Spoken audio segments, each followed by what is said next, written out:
Hello ಎಲ್ರಿಗೂ ನಮಸ್ಕಾರ. Australia ತಂಡಕ್ಕೆ ಬಿಗ್ ಶಾಕ್ ಕೊಟ್ಟಿದ್ದಾರೆ ಜಿಂಬಾಬ್ವೆ ತಂಡ. ಎಂಥ ವಿನ್ ಗುರು ಜಿಂಬಾಬ್ವೆ ತಂಡಕ್ಕೆ. ಎಂಥ ವರ್ಲ್ಡ್ ಕಪ್ ಆಗ್ತಿದೆ ಫಸ್ಟ್ ಆಫ್ ಆಲ್ ಹೇಳಬೇಕು ಅಂದರೆ.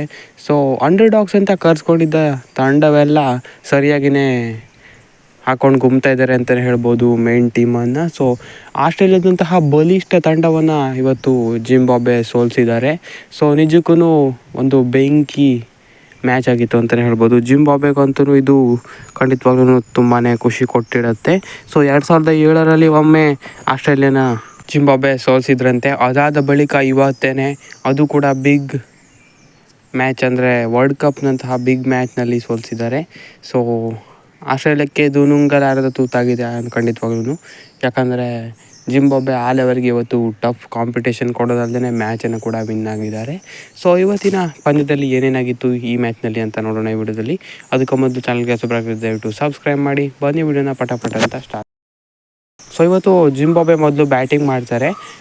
170-175 ಏನಾದರೂ ಬಂದರೆ ಇದು ಡಿಫೆಂಡ್ ಮಾಡೋದು ಈಸಿ ಅಂತ ಬರ್ತಾಯಿತ್ತು. ಅಂದರೆ 170-175 ಒಳ್ಳೆ ಸ್ಕೋರೇನೇ ಈ ಪಿಚ್ಚಲ್ಲಿ ಅಂತ ಹೇಳ್ತಾಯಿದ್ರು. ಸೊ ಅದೇ ರೀತಿ ಚೆನ್ನಾಗೇ ಸ್ಟಾರ್ಟ್ ಮಾಡ್ತಾರೆ 170 ಹೊಡೆಯೋ ನಿಟ್ಟಿನಲ್ಲೇ. ಕೊನೆಗೂ ಕೂಡ ಅವ್ರು ಅಂದ್ಕೊಂಡಂತಹ ಮೊತ್ತ ಕೂಡ ಬಂತು ಇವತ್ತು ಜಿಂಬಾಬ್ವೆ ತಂಡಕ್ಕೆ. ಅದಕ್ಕೆ ಮುಖ್ಯ ಕಾರಣ ಅಂದರೆ opening partnership. So Brian Bennett ಮತ್ತು ತಡಿವಾನ ಶೇ ಇವರಿಂದ ಬೆಂಕಿಯಾದಂತಹ ಒಂದು ಪಾರ್ಟ್ನರ್ಶಿಪ್ ಓಪನಿಂಗ್ನಲ್ಲಿ ಬರುತ್ತೆ. ಸೊ ಈ ಪಾರ್ಟ್ನರ್ಶಿಪ್ 61 ರನ್ಗಳ ಪಾರ್ಟ್ನರ್ಶಿಪ್ ಆಗಿರುತ್ತೆ. ಸೊ ಇದನ್ನು ಬ್ರೇಕ್ ಮಾಡಿದ್ದು ಅಂದರೆ ಮಾರ್ಕಸ್ ಸ್ಟೋಯ್ನಿಸ್ ಅವರು. ಸೊ ಮೊದಲ ವಿಕೆಟನ್ನು ತೆಗಿತಾರೆ ಮರುಮಾಣಿ ಅವರ ವಿಕೆಟ್. ಮರುಮಾಣಿ ಅವರು ಔಟ್ ಆಗ್ತಾರೆ 35 ರನ್ ಗಳಿಸಿ ಕೇವಲ 21 ಬಾಲ್ನಲ್ಲಿ.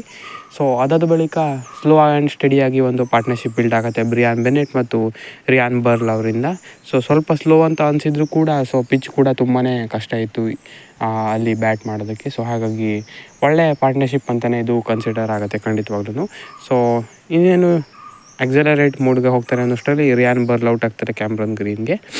ಸೊ ಅದಾದ ಬಳಿಕ ಬ್ರಿಯಾನ್ ಬೆನ್ನೆಟ್ ಮತ್ತು ಸಿಕಂದರ್ ರಾಜ ಮ್ಯಾಚನ್ನು ಫಿನಿಷ್ ಮಾಡ್ತಾರೆ ಒಳ್ಳೆ ಪಾರ್ಟ್ನರ್ಶಿಪ್ನ ಮುಖಾಂತರ. ಕೊನೆಯ ಪಾರ್ಟ್ನರ್ಶಿಪ್ 38 ಬರುತ್ತೆ. ಸೊ ಇದರೊಂದಿಗೆ 169 ರನ್ಸನ್ನು ಕಲೆ ಹಾಕ್ತಾರೆ ಜಿಂಬಾಬ್ವೆ. ಕೇವಲ 2 ವಿಕೆಟ್ ಕಳ್ಕೊಂಡಿದ್ರು ಕೂಡ ವಿಕೆಟ್ ಉಳಿಸ್ಕೊಂಡು ಹಾಗೆಯೇ ಪಿಚ್ಗೆ ಅನುಗುಣವಾಗಿ ಬ್ಯಾಟ್ ಆಡಿದ್ದಾರೆ. ಬ್ರಿಯಾನ್ ಬೆನ್ನೆಟ್ 56 ಬಾಲ್ನಲ್ಲಿ 64 ಕೊನೆ ತನಕ ಇದ್ದರೆ ಸಿಕಂದರ್ ರಾಜ ಕೊನೆಯಲ್ಲಿ ಒಳ್ಳೆ ಕ್ಯಾಮಿಯೋ ಆಡ್ತಾರೆ 13 ಬಾಲ್ನಲ್ಲಿ 25 ರನ್ ಗಳಿಸಿ. ಆಸ್ಟ್ರೇಲಿಯಾಗೆ 170 ರನ್ ಹೊಡಿಬೇಕಾಗುತ್ತೆ. ತುಂಬಾ ದೊಡ್ಡ ಟೋಟಲ್ ಅಂತಲೇ ಹೇಳ್ಬೋದು ಇದು. ಸೊ ಹಾಗೆ ಚೆನ್ನಾಗಿ ಬಾಲಿಂಗ್ ಕೂಡ ಮಾಡಬೇಕಾಗಿತ್ತು ಜಿಂಬಾಬ್ವೆ ತಂಡ, ಅದನ್ನು ಮಾಡಿದ್ದಾರೆ. ಸ್ಟಾರ್ಟಿಂಗ್ನಲ್ಲೇ ಸ್ಟ್ರಗಲ್ ಆಗುತ್ತೆ. ಮೊದಲ ಓವರ್ ಇನ್ಫ್ಯಾಕ್ಟ್ 13 ರನ್ಸ್ ಚೆನ್ನಾಗಿಯೇ ಬಂತು ಆಸ್ಟ್ರೇಲಿಯಾ ತಂಡಕ್ಕೆ. ಸೊ ಅದಾದ ಬಳಿಕ ಇಂಗ್ಲೀಷ್ ಅವರ ವಿಕೆಟ್ ಕಳ್ಕೊಳ್ತಾರೆ. ಬ್ಲೆಸ್ಸಿಂಗ್ ಮುಜರ್ ಬಾನಿ ವಿಕೆಟ್ ತೆಗಿತಾರೆ ಇಂಗ್ಲೀಷ್ ಅವ್ರದ್ದು.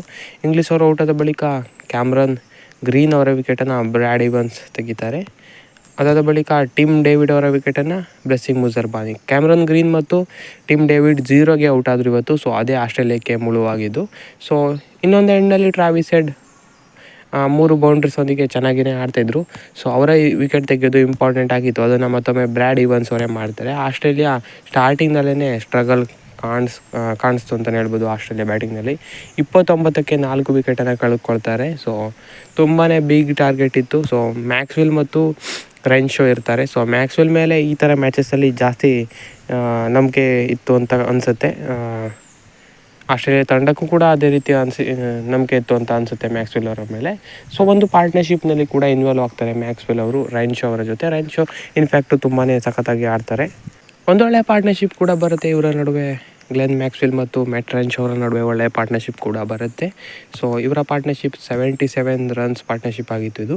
ಸೊ ಈ ಪಾರ್ಟ್ನರ್ಶಿಪ್ ಕೂಡ ಸ್ಲೋ ಆ್ಯಂಡ್ ಸ್ಟಡಿಯಾಗಿಯೇ ಬಂದಿದ್ದರೂ ಕೂಡ ಆಸ್ಟ್ರೇಲಿಯಾಕ್ಕೆ ಒಳ್ಳೆ ಅಡಿಪಾಯನ ಹಾಕ್ಕೊಡ್ತು ಅಂತಲೇ ಹೇಳ್ಬೋದು. ಸೊ ಇನ್ನೇನು ಇಬ್ಬರು ಕೂಡ ಅಗ್ರೆಸಿವಾಗಿ ಆಡೋದಕ್ಕೆ ಸ್ಟಾರ್ಟ್ ಮಾಡ್ತಾರೆ ಅನ್ನೋಷ್ಟರಲ್ಲಿ ರಿಯಾನ್ ಬರ್ಲ್ ಅವರು ಮ್ಯಾಕ್ಸ್ವೆಲ್ ಅವ್ರನ್ನ ಬೌಲ್ಡ್ ಮಾಡ್ತಾರೆ. 32 ಬಾಲ್ನಲ್ಲಿ 31 ರನ್ ಗಳಿಸಿ ಮ್ಯಾಕ್ಸ್ವೆಲ್ ಔಟ್ ಆಗ್ತಾರೆ. ಮ್ಯಾಕ್ಸ್ವೆಲ್ ವಿಕೆಟ್ ತೆಗೆದಿಲ್ಲ ಅಂತ ಹೇಳಿದ್ರೆ ಪ್ರೊಬೆಬ್ಲಿ ಆಸ್ಟ್ರೇಲಿಯಾನೇ ವಿನ್ ಆಗ್ತಾಯಿತ್ತು ಅಂತಲೇ ಹೇಳ್ಬೋದು. ಅವರು ಆ ಥರ ಆಮೇಲೆ ಸೆಟ್ಲ್ ಆದಮೇಲೆ ಬ್ಯಾಟಿಂಗ್ ಮಾಡ್ತಾರೆ, ನಮ್ಮೆಲ್ಲರಿಗೂ ಗೊತ್ತೇ ಇದ್ದದು. ಇನ್ನು ಅದಾದ ಬಳಿಕ ಯಾರೂ ಕೂಡ ಸಾಥ್ ಕೊಡೋದಿಲ್ಲ. ಒಂದು ಕಡೆ ಮ್ಯಾಟ್ ರೆನ್ಶೋ ಚೆನ್ನಾಗಿ ಆಡ್ತಿದ್ರು ಕೂಡ ಸಪೋರ್ಟ್ ಅವ್ರಿಗೆ ಸಿಗೋದಿಲ್ಲ. ಸೊ ಬೆನ್ ವಾರ್ಷಸ್ 6 ರನ್, ಮಾರ್ಕಸ್ ಸ್ಟೋಯ್ನಿಸ್ ಕೂಡ 6 ರನ್. ಇನ್ನು ಬಾಲಿಂಗ್ನತ್ತ ಬಂದರೆ ಬ್ಲೆಸ್ಸಿಂಗ್ ಮುಜರ್ ಬಾನಿ 4 ವಿಕೆಟನ್ನು ಪಡಿತಾರೆ. ಬ್ರ್ಯಾಡ್ ಇವನ್ಸ್ ಕೂಡ 3 ವಿಕೆಟನ್ನು ಪಡಿತಾರೆ. ಸೊ ಎಂತಹ ಪರ್ಫಾರ್ಮೆನ್ಸ್ ಮುಜರ್ ಬಾನಿ ಅವರಿಂದ. 4 ಓವರ್ ಕೇವಲ 17 ರನ್ ನೀಡಿ 4 ವಿಕೆಟನ್ನು ಪಡಿತಾರೆ. ಇನ್ನು ರೆನ್ಶೋ ವಿಕೆಟ್ ಉಜರ್ ಬಾನಿ ಅವರೇ ತೆಗಿತಾರೆ. ಸೊ ಇಲ್ಲಾಂದರೆ ಅವರು ಕೂಡ ಒಂದು ಕೈ ನೋಡ್ತಾ ಇದ್ದರು ಮ್ಯಾಚ್ ಫಿನಿಷ್ ಮಾಡೋದಕ್ಕೆ. ಸೊ 44 ಬಾಲ್ನಲ್ಲಿ 65 ರನ್ ಗಳಿಸ್ತಾರೆ ಮ್ಯಾಟ್ ರೆನ್ಶೋ. ಅವರಿಂದ ಒಳ್ಳೆ ಇನ್ನಿಂಗ್ಸ್ ಬಂತು ಅಂತ ಹೇಳ್ಬೋದು ಇನ್ಫ್ಯಾಕ್ಟು.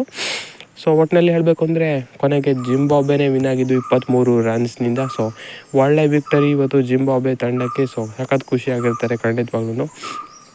ಅದ್ಭುತವಾದ ವರ್ಲ್ಡ್ ಕಪ್ ಆಗ್ತಾಯಿದೆ. ಸೊ ಎಲ್ಲರೂ ಕೂಡ ಸಖತ್ತಾಗಿ ಪರ್ಫಾರ್ಮ್ ಮಾಡ್ತಾಯಿದ್ದಾರೆ. ಸೊ ಇದನ್ನೇ ನಾವು ವರ್ಲ್ಡ್ ಕಪ್ನಲ್ಲಿ ಎಕ್ಸ್ಪೆಕ್ಟ್ ಮಾಡಬೇಕಾಗಿರೋದು. ಸೊ ಎಲ್ಲರಿಂದನೂ ಫೈಟ್ ಬರ್ತಾಯಿದೆ. ಸೊ ಅಪ್ಸೆಟ್ಗಳು ನೋಡೋದಕ್ಕೆ ಸಿಗ್ತಾಯಿದೆ. ಇನ್ನೂ ಕೂಡ ಹಲವಾರು ಅಪ್ಸೆಟ್ಗಳು ಬರೋದಕ್ಕಿದೆ ಅಂತ ಅನಿಸ್ತಾ ಇದೆ ಇವತ್ತಿನ ಮ್ಯಾಚ್ ನೋಡಾದ್ಮೇಲೆ. ಸೊ ಹಾಗಾಗಿ ಇನ್ನೂ ಕೂಡ ರೋಚಕ ಪಂದ್ಯಗಳು ಬರೋದಕ್ಕಿದೆ ಅಂತ ಹೇಳ್ತಾ ಇವತ್ತಿನ ವಿಡಿಯೋನ ಮುಗಿಸ್ತಾ ಇದ್ದೀನಿ. ಹೇಗನ್ನಿಸ್ತು ಈ ಮ್ಯಾಚ್ನ ಕುರಿತು ಅಂತ ಕಮೆಂಟ್ ಮಾಡಿ ತಿಳಿಸಿ. ಹೆಚ್ಚಿನ ವಿಡಿಯೋ ಆಗಿದೆ ದಯವಿಟ್ಟು ಸಬ್ಸ್ಕ್ರೈಬ್ ಮಾಡಿ sports in Kannada. Thank you.